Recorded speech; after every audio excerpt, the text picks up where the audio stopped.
جب کسی انسان کا انتقال ہوتا ہے اور اس کی قبر کو کھودا جاتا ہے تو اس ٹائم بھی جو اس کی روح ہوتی ہے نا مردے کی، وہ اپنی قبر کو کھودتا ہوا دیکھتی ہے، اور وہ روح یہ ساری چیزوں کو محسوس کر رہی ہوتی ہے۔ اس کو پتہ ہوتا ہے کہ اب ہمارے گھر والے عزیز و اقارب ہماری باڈی کو اٹھا کر اس قبر کے اندر رکھ دیں گے،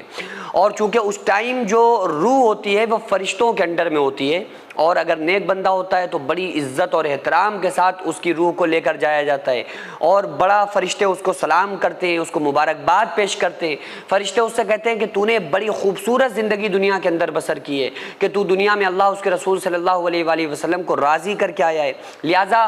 وہ جو تیری قبر ہے نا، یہ جو قبر کھودی جا رہی ہے، اس سے پریشان مت ہو۔ یہ قبر ایک کوئی گڑھا نہیں ہے، یہ کوئی نارمل قبر نہیں ہے، بلکہ تیرے لیے اس قبر کو سجایا جائے گا۔ تیرے لیے یہ قبر جنت کے باغوں میں سے ایک باغ ہوگی، تیرے لیے جنت کی کیاریوں میں سے یہ قبر ایک کیاری ہوگی،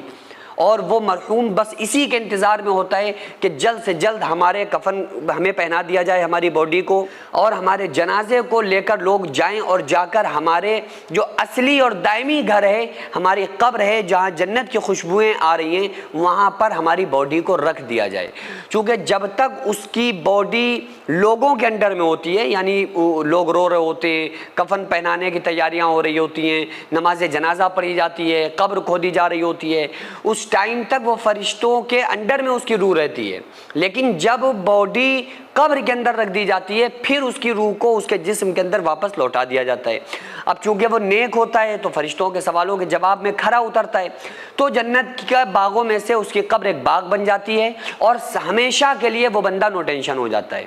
لیکن جو گناہگار کوئی بندہ ہوتا ہے تو فرشتے اسی وقت اس سے ہی اس کو یہ آگاہ کر دیتے ہیں کہ تو نے بڑی خطرناک اور بڑی نافرمانی بھری زندگی کو گزارا ہے، تو اللہ اس کے رسول صلی اللہ علیہ وآلہ وسلم کو تو نے ناراض کر کے زندگی کو گزارا ہے، لہٰذا اب جو آنے والی منزلیں ہیں تیری بڑی خطرناک ہونے والی ہیں۔ تو وہ بھی دیکھ رہا ہوتا ہے ساری چیزیں کہ اب ہماری باڈی کو اٹھا کے لوگ قبر کے اندر رکھ کے آئیں گے، تو وہ اس ٹائم بڑا ڈر رہا ہوتا ہے۔ وہ گناہگار کہتا ہے کہ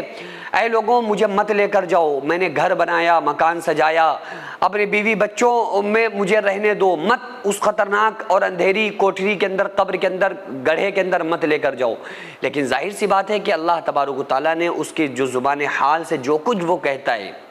بندوں کو اس بات سے بالکل لا علم کر دیا۔ لا علم کا مطلب یہ کہ وہ سن نہیں سکتے، اس کی بات کو سمجھ نہیں سکتے، لیکن الحمدللہ ہم مسلمان ہیں تو ہمیں آقا علیہ السلام کی بات پر، قرآن کی بات پر تو یقین ہے، تو قربان جائیں اپنے نبی صلی اللہ علیہ وآلہ وسلم کی ذات پر، آقا علیہ السلام کی شان پر، کہ آقا علیہ السلام نے ہر ایک بات اپنی امت کو بتلا دی، ہر ایک بات بتا دیا کہ مرنے کے بعد کا کیا پروسیس ہے، مرنے کے بعد بندے پر کیا گزرتی ہے، قبر میں کیا ہوتا ہے۔ آقا علیہ السلام نے ارشاد فرمایا قبر جنت کے باغوں میں سے ایک باغ ہے یا جہنم کے گڑھوں میں سے ایک گڑھا ہے، تحفہ المؤمنین الموت، مومن کا تحفہ موت ہے۔ تو اگر نیک بندہ ہے تو بس یہ سمجھ لیں کہ موت سے اچھا اس کے لیے کوئی میسیج نہیں ہے،